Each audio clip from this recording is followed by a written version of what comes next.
Welcome back to the Barbell Medicine Podcast, where we bring modern medicine to strength and conditioning and strength and conditioning to modern medicine. I'm your host, Dr. Jordan Feigenbaum, and this is our fifth Ask Me Anything for our Barbell Medicine Plus subscribers. If you are a Barbell Medicine Plus member, thank you so much for supporting what we do here at Barbell Medicine. The reason why you're hearing this, if you're not a Barbell Medicine Plus member, well, don't adjust your radio dials, don't adjust your TVs. Everything is fine.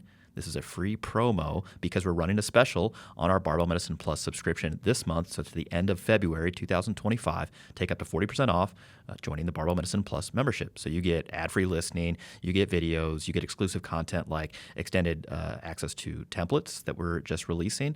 That's all for free, of course. You get expert summaries for each podcast. You get this Ask Me Anything that we do every month. You can field questions to Dr. Baraki and myself. And people seem to like it. So that's going on through the end of February. So you can check all that stuff out in the link in the description below. But before we go any further, before we get into the questions, I got to introduce the second most handsome doctor in North America, Dr. Austin Baraki. What's going on, man? Hey, doing all right. Excited to be here for another month of Q&As. I was just telling you before we got started, I just took a little mini road trip down to Big Bend National Park.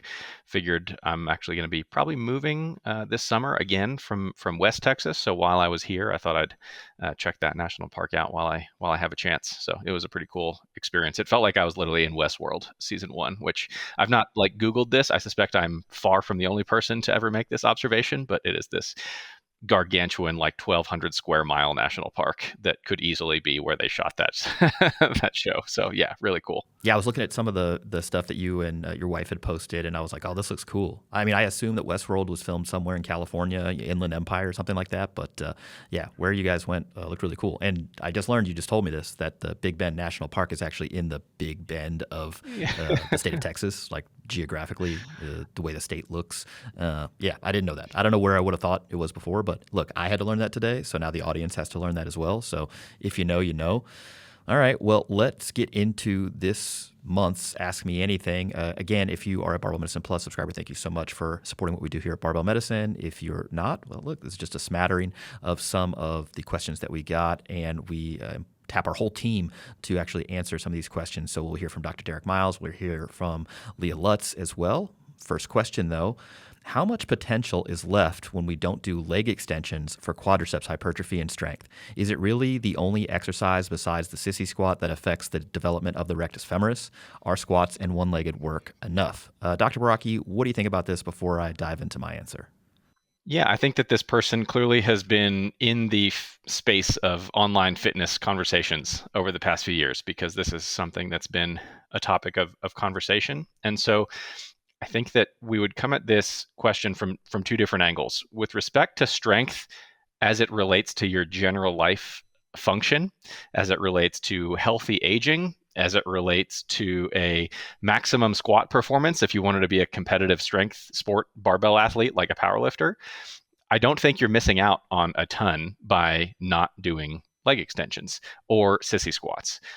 If your goal is oriented around absolute maximum hypertrophy for the quadriceps muscles to include the rectus femoris, then I would be in favor of you including that particular exercise. And the reasons why have to do with some anatomy and some biomechanics around the different quadriceps muscles, where they originate, where they attach, and how they act, and how they behave differently in these two different types of movements, like squatting and one-legged work versus something like a leg extension or a sissy squat. And it has to do with the fact that the rectus femoris is what's known as a biarticular muscle, meaning that the rectus femoris crosses two joints. It crosses both the hip joint and it crosses the knee joint. So it can participate in active hip flexion.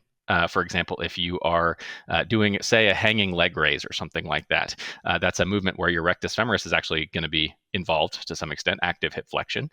And it's also involved in knee extension, like when you're standing up out of the bottom of a squat, or indeed during a leg extension. Since during a squat and a single leg work, like a split squat, for example, you have the simultaneous flexion of the hip and extension of the knee, the rectus femoris actually doesn't do a ton, or doesn't receive a ton of stimulus for hypertrophy in that context, as compared with during a leg extension where the hip is not really moving, the hip is not flexing or extending, but the knees are extending. And so the rectus femoris are in a position to contribute to a more significant degree to that action.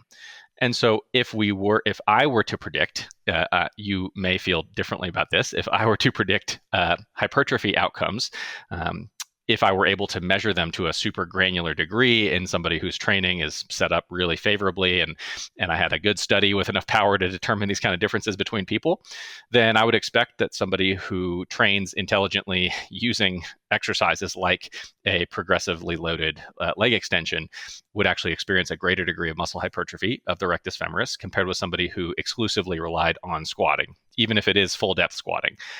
And this has actually been studied. There have been studies looking at what's called regional hypertrophy of different muscles, like the vastus muscles, vastus lateralis versus the rectus femoris, versus the hamstring muscle complex, for example. And incidentally, the hamstrings are another set of biarticular muscles that cross the hip and the knee, just on the other side, on the back side.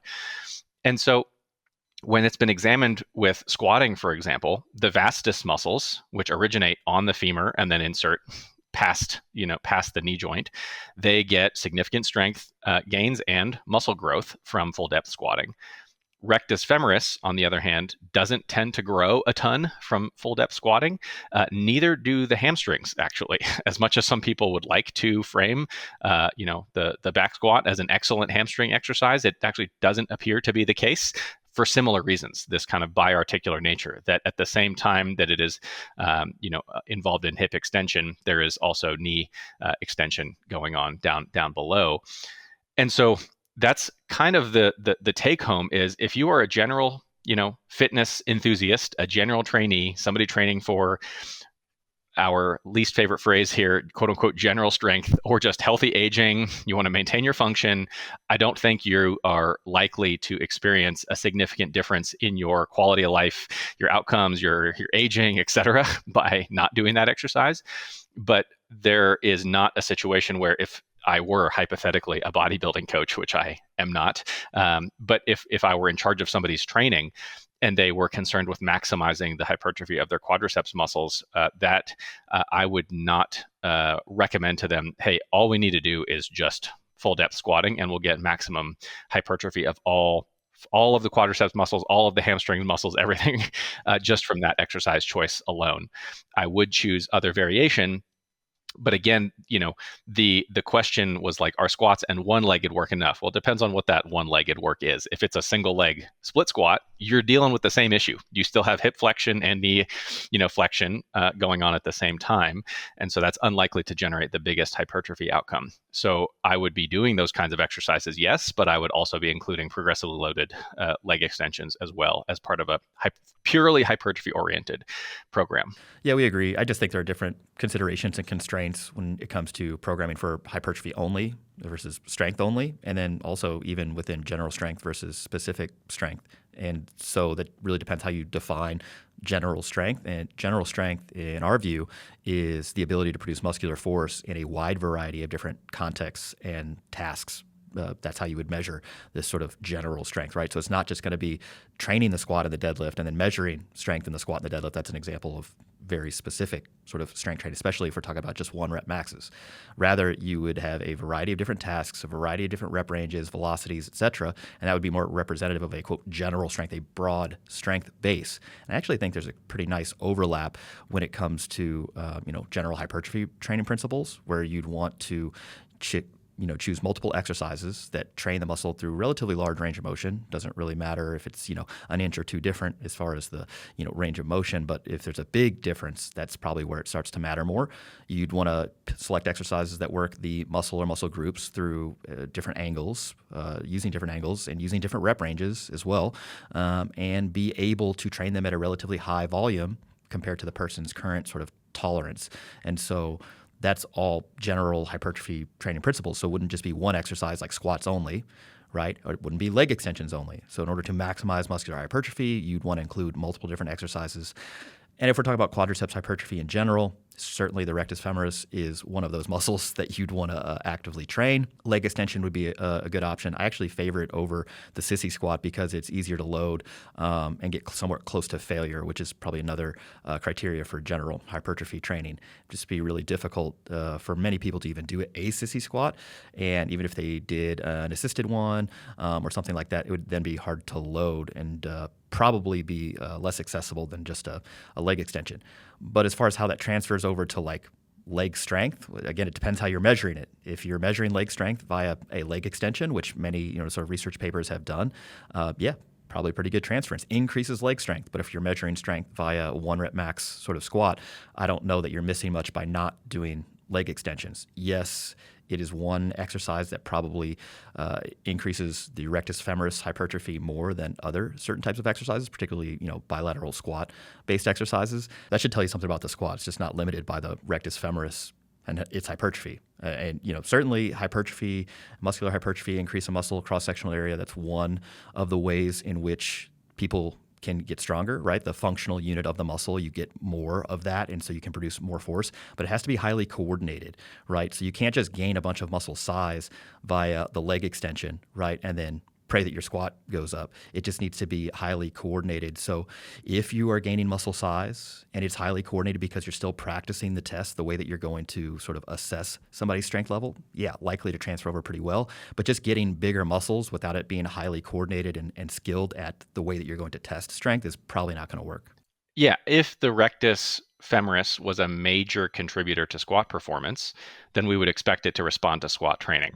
That it does not appear to respond robustly to squat training suggests it's not a major participant or contributor. And so my argument for actually continuing to include something like a leg extension, even in like my own training where I'm not oriented around maximum hypertrophy, I would prefer to squat heavier weights when I'm, for most of my training.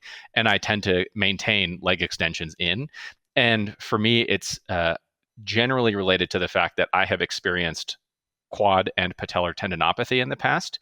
And so this represents a tool for some additional variation to build up the capacity of the area to tolerate loading in a bunch of different ways, and also to whatever extent that applying some very directed force to that area in that way, it might mitigate the risk of recurrence in the future. And so rather than just saying I want to squat more, so I will do the same squat pattern 3, 4, 5, whatever, every single training session without any variation. It's a tool for that and to build up and maintain tissue capacity in other ways. So that's why I continue to use leg extensions in my training. Also, like the pump you get from those things is pretty legit.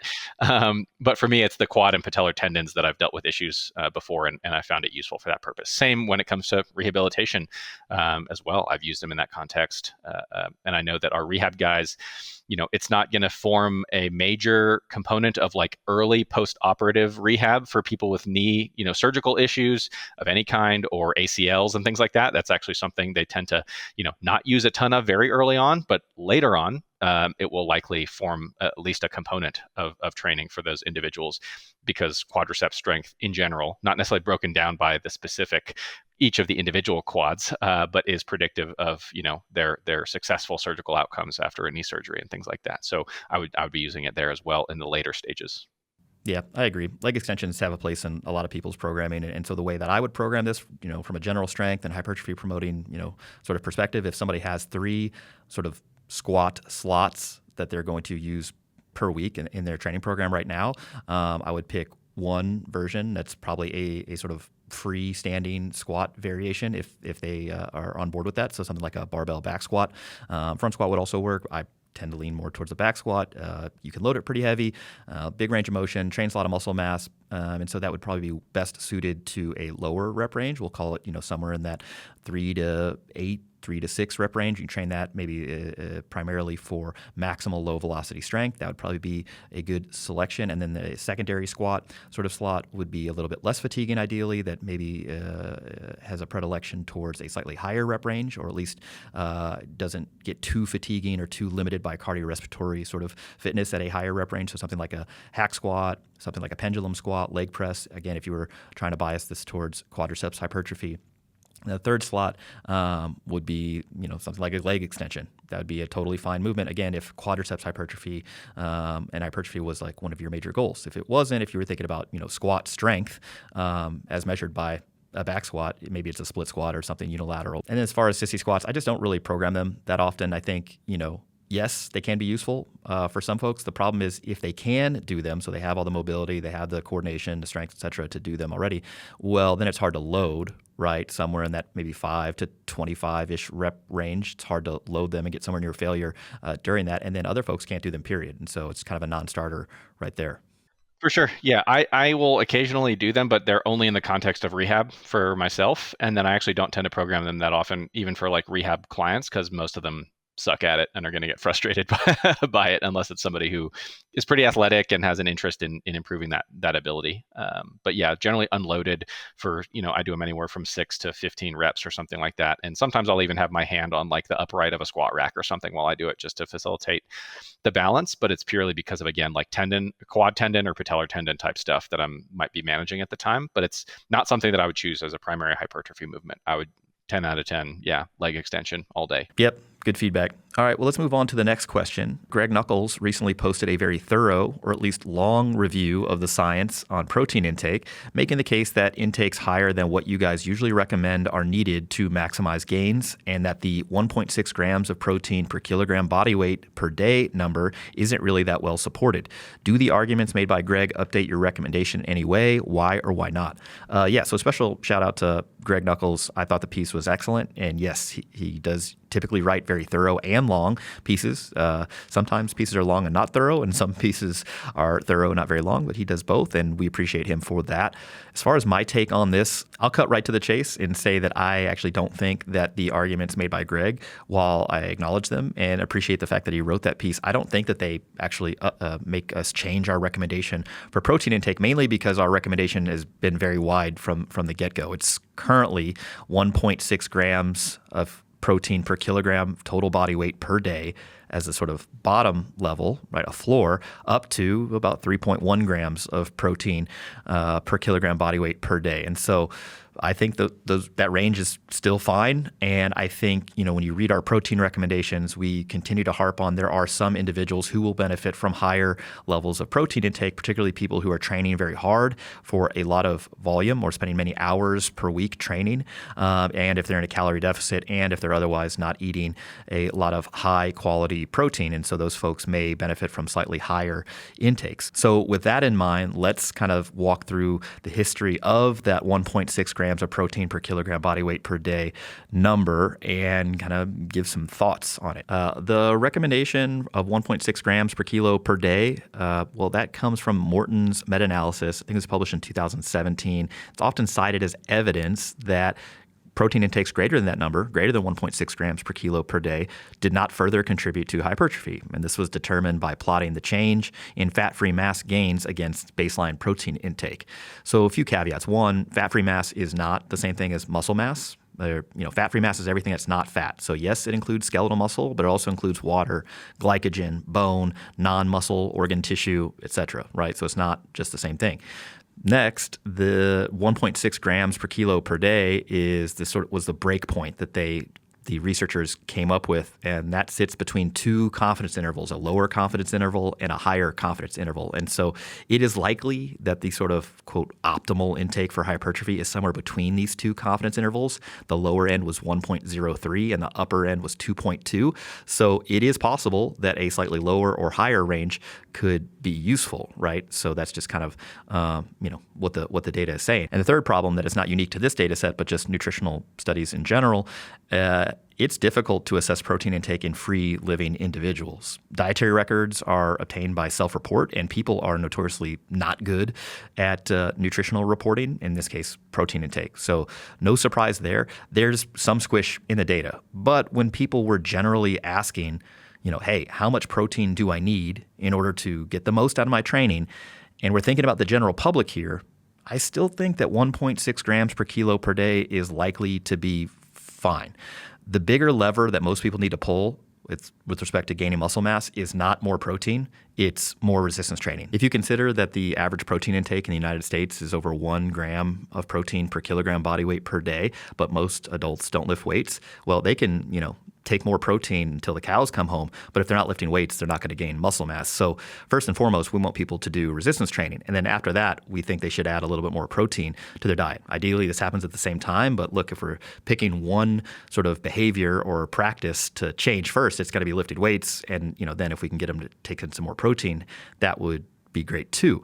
As far as what amount of protein that people need per day in order to optimize or maximize sort of muscular hypertrophy, muscular strength, or cardiorespiratory fitness, that's going to vary.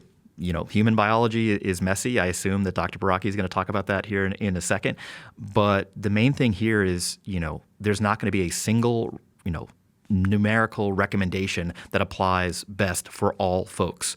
1.6 is a reasonable sort of floor, but yeah, some people are going to need more. And, I think the harder that you're training, the leaner that you are, the lower your sort of energy intake is as far as, are you in a calorie deficit? Are you at maintenance? You're probably going to need a little bit more protein compared to somebody who is in a surplus. And finally, people who are eating relatively poor sources of protein. It's not that you can't gain muscle. It's not that you can't gain strength.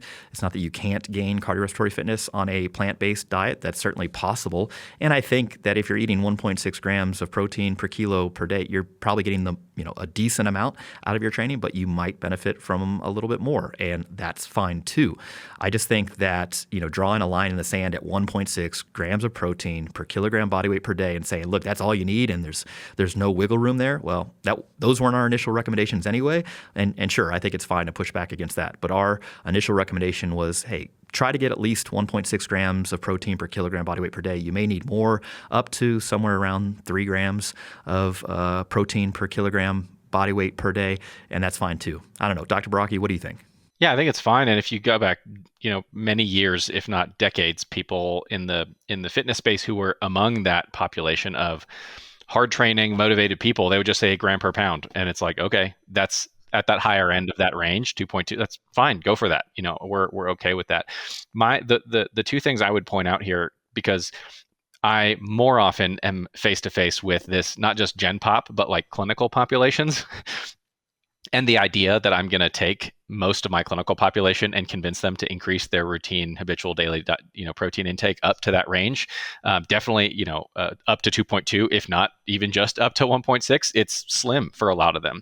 And so I'm like content with a lot of the clinical folks, if I can get them up to, greater than 1.2 to 1.4, I'm like, okay, cool. Like I'll call that a win, especially if the sources of that protein are displacing less healthy alternative kind of energy sources or even protein sources.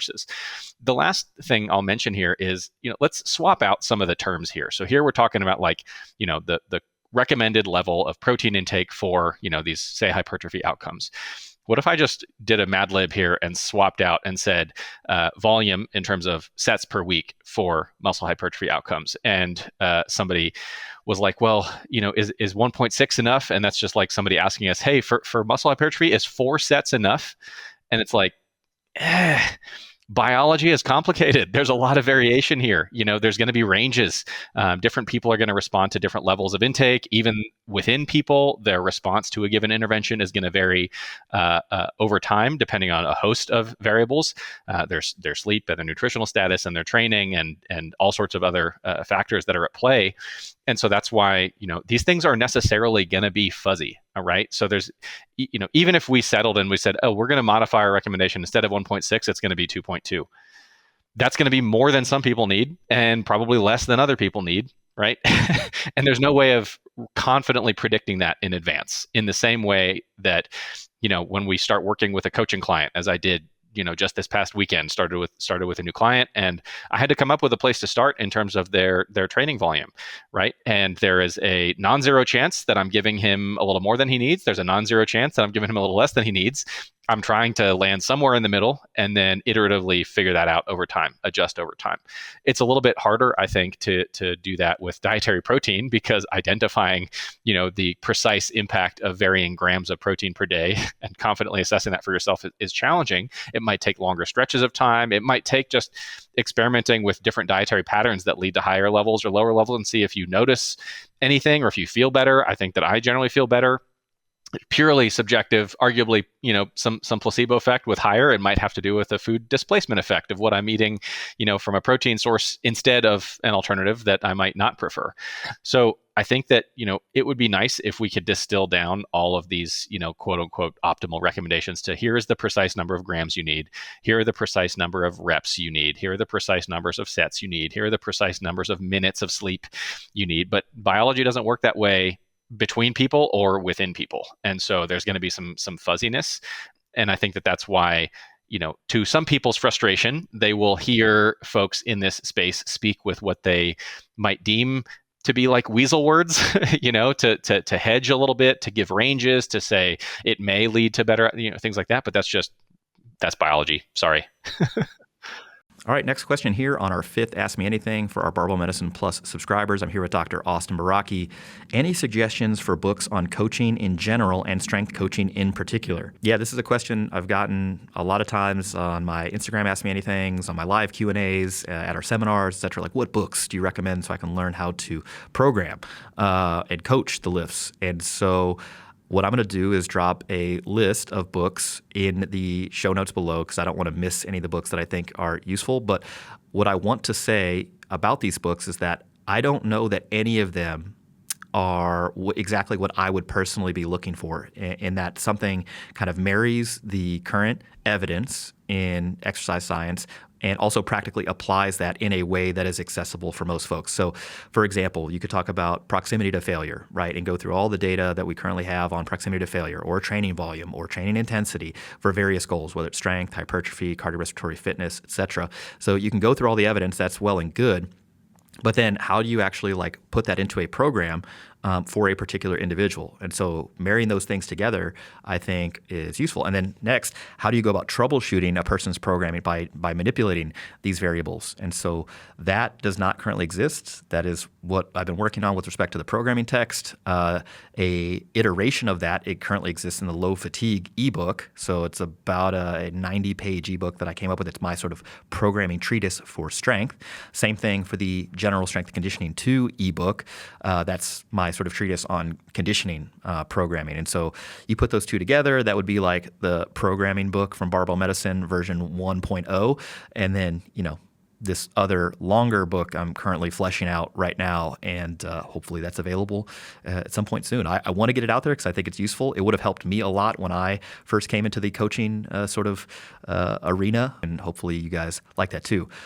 So yeah, check out the list in the description below, all the books that I have read and that I would recommend. But again, just to be clear, I'm not vetting every single sentence in these books. I've recommended these books before, and people will send me screenshots and be like, I can't believe that you recommended this book. You really agree with that? I'm like, look, I'm not signing off on every sentence in there. There's obviously some updates that have happened. Some of these books are a little older. Some of them are newer, but still not necessarily supported by evidence. And so you can take something from everywhere and use it. But I just think there's not a current singular resource that would be like, yep, bang on, do this one. So check out the list of books in the description below. I've read way too many of these things. I think Dr. Baraki's is more well-adjusted than I am with respect to reading stuff, but I'll be interested to hear what you say on your book recommendations, Dr. B. Well, if you want these texts to incorporate evidence, modern evidence, then those are going to have a hard time doing it because those are old texts at this point. And so, what you described as far as what you're looking for, it sounds like a book pitch of something that you plan we ought to write.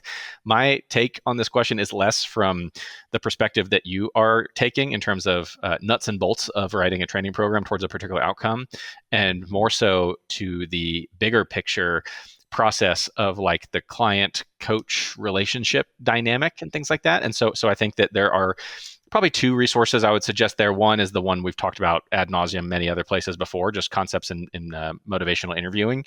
Getting skilled at that is very useful for coaches who are working with clients from all different walks and dealing with all sorts of issues. And then even though it is not necessarily from a strength barbell sport background, I think that you probably can't go wrong with Steve Magness's stuff. He has several books that he's written, some very specific to running, like The Science of Running, but that's one of his older texts at this point. He's had several newer ones since then that have taken more of a sports and performance kind of psychology bent to them, which, most useful, I think, for competitors who are trying to eke out, performance at the highest level, who are trying to perform under pressure, things like that. But there may also be, motivated general population trainees who benefit from some of those things, especially insofar as everyone deals with setbacks and challenges along the way. So I'm coming at it a little bit more from the relationship dynamics and sport performance psychology aspect. And so those are a couple of the resources I would suggest for people. Let's move on to the next question here. Recently seen a transition from some older biomedical diagnoses for the musculoskeletal system, such as subacromial impingement syndrome and chondromalacia patella, to more general ones with less emphasis on the structural components like rotator cuff-related shoulder pain and patellofemoral pain syndrome. How do you respond to patients that still want a more traditional diagnosis to make sense of their symptoms? And would you expect them to do worse with conservative care due to the negative beliefs that come from such diagnoses? We're going to turn this over to our senior pain and rehab specialist, Dr. Derek Miles. What say you? I don't know that I would necessarily consider this a recent transition, but it has been gaining steam. If anything, it helps with the explanation that it's not just a structural issue. If a patient wants a structural diagnosis or comes to clinic with a prior one, that is okay. I typically wouldn't expect anyone to do worse depending on what they've been told, but it might key in on some topics that need work through. Day one is much more about establishing relationship as much as anything else and working to gain trust and rapport. I'm not going to come out hot out of the gate trying to explain to someone that it likely isn't their insert X causing their symptoms. I may, however, start talking about base rates and other factors that might be contributing to their symptoms. Moving towards the syndrome vernacular does make it easier to talk about the subtle difference between cause and contribute. There isn't a universal response that can be given, as we really have to understand where the athlete is at before generating it. There are plenty of athletes that have been told a structural diagnosis and put no stock in it at all. So if I take the same approach as I would for someone who absolutely believes that one single thing is the cause, it's not likely going to work. It really is no different than telling individuals that just getting stronger is going to make them feel better. Both are overly reductionist for what's really going on, and part of the process is getting into the nuance. More than any negative beliefs per se, I would say that trying to have conversations with individuals who have concrete beliefs is overall more problematic, even if those beliefs are technically correct. Really, the overall move towards syndromes has given us a lot more freedom for using different entry points and different points of discussion to try and make progress with the individual athlete. All right, we're back here on the Barbell Medicine Podcast. Thanks to Dr. Derek Miles for answering that question. Last question here on the Barbell Medicine Podcast with Dr. Austin Baraki.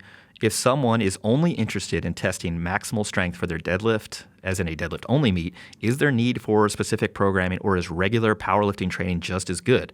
I particularly wonder what adjustments, if any, would be made to squat training. Yeah, this is a good question, and I think it really depends on a few factors. So one, how long does the person have before the meet? Two, how well trained is the individual? And then three, like what is the training that the individual has been doing, leading up to this. So let's just assume, for the sake of this discussion, the person has been training with a powerlifting type program. So lots of exposure to the squat, the bench press, the deadlift. They've been doing single rep efforts weekly on all of those movement patterns, and they have 2 weeks to go to the meet, before the deadlift only meet. So then what should they do? In this case, one, I'm removing any single rep efforts from the squat and the bench press, not because those are sort of bad or ultimately unnecessary for powerlifting, but they're unnecessary for a deadlift only meet. And they cost some fatigue, they take up some training resources, and if the idea is how much can you deadlift in 2 weeks, we don't need to, quote, waste those resources in this particular setting. So I'm getting rid of any single rep exposures for the squat and the bench press. And then the next change I'm making is I'm going to reduce the squat volume. By how much depends on their previous training. So if somebody was doing, let's say, a top single at RP8 and then 5 sets of 4 reps at 70% or something like that as their back off for squat training, I'm skipping the single. I'm just going to have them do 2 or 3 sets of 4 reps at 70% in that case.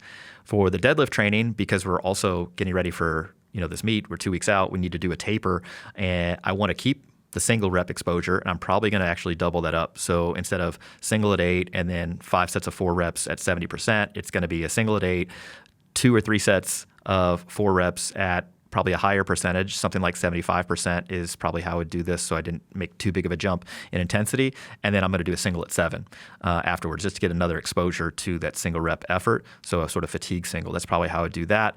Bench press, I would just remove the single, keep the volume the same.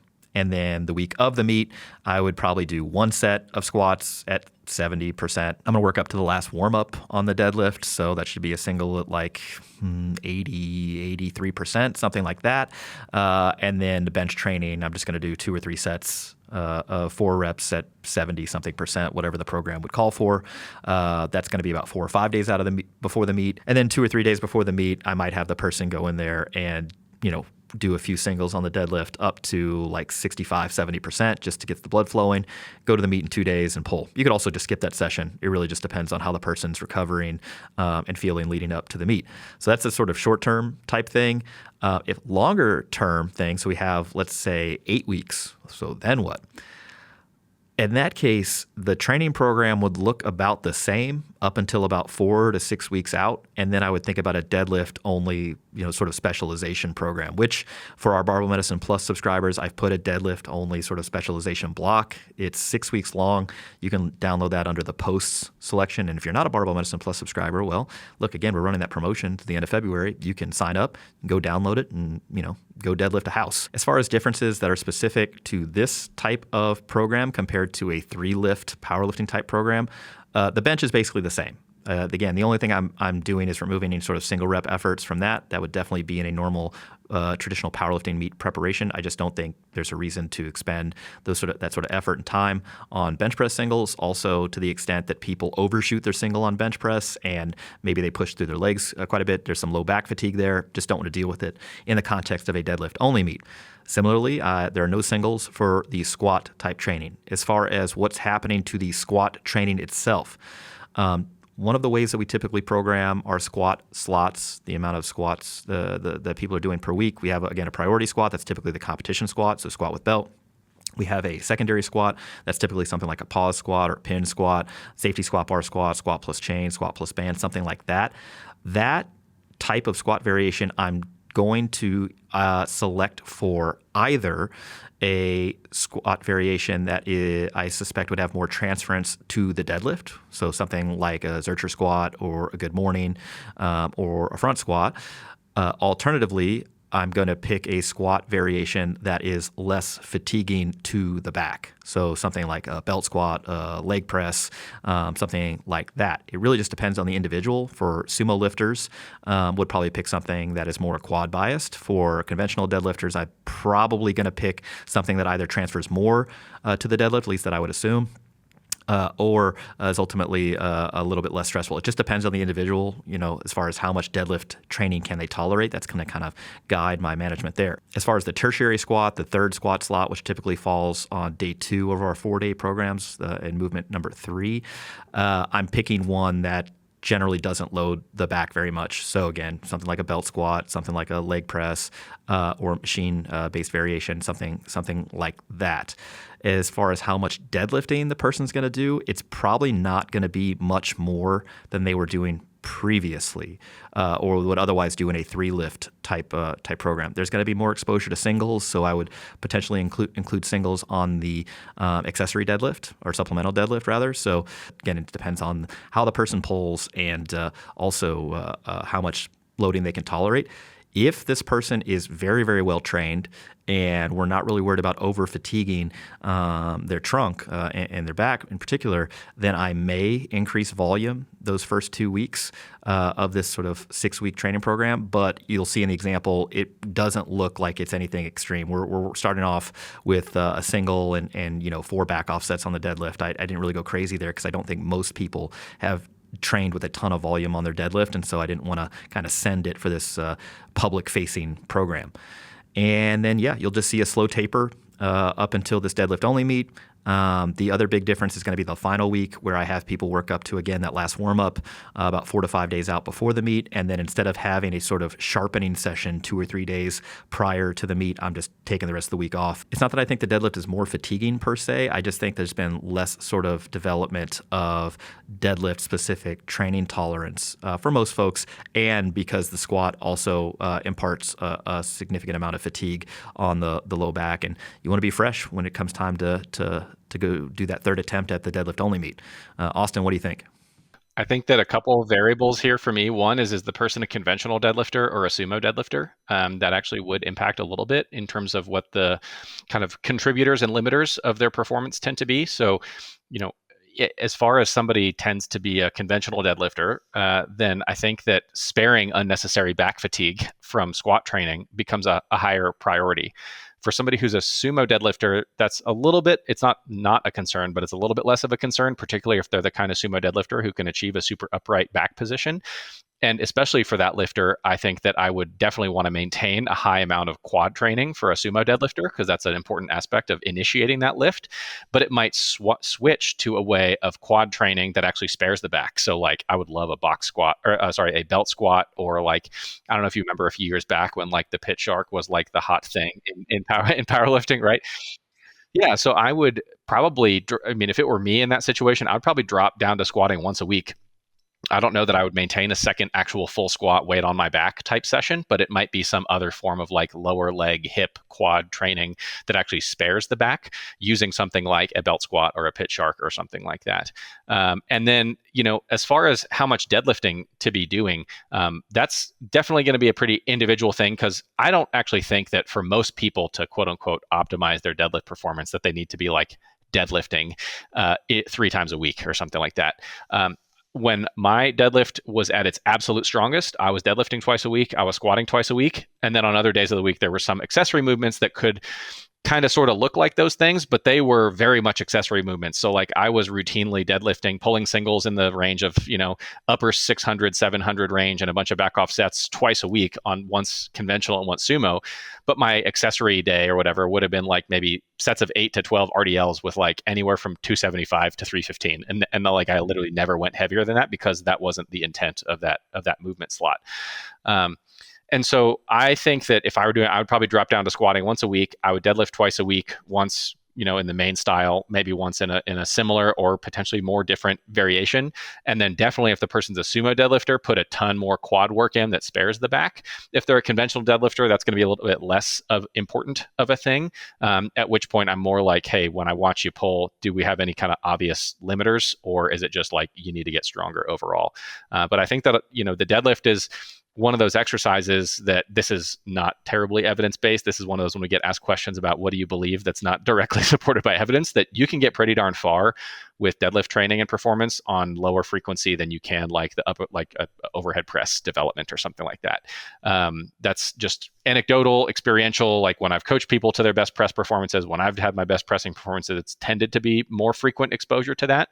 And I think that with deadlifting, you can get away with a little bit less. And so I wouldn't necessarily crank the frequency up. I would be happy to increase the training volume, and especially in like a low fatigue style, if that's a way that somebody responds well to. So yeah, those are my modifications on your take, or how I would approach it. Yeah, those are good recommendations. I think obviously a lot of the stuff's going to be individualized. I mean, I've had people deadlift 5 times a week, where we're really trying to work on some technique type stuff, especially on the single rep, right? These are people, where I make them do each one of their repetitions on the deadlift as a single rep. They do 1 rep, they take a step back, set up, do it again, because getting the technique right the first time is really important in a powerlifting meet. So something like that would be like, all right, set a clock for 7 or 8 minutes and work up to a single at RP 6 or 7, something like that. But you only have that amount of time, and it's only 1 rep. And so there's just some practice, some skill type practice, where the time is sort of preventing them from going too heavy, going too crazy. And again, they got to get the technique right. But in any event, check out the deadlift only program. It's under the posts section on the Barbell Medicine Plus website on Supercast.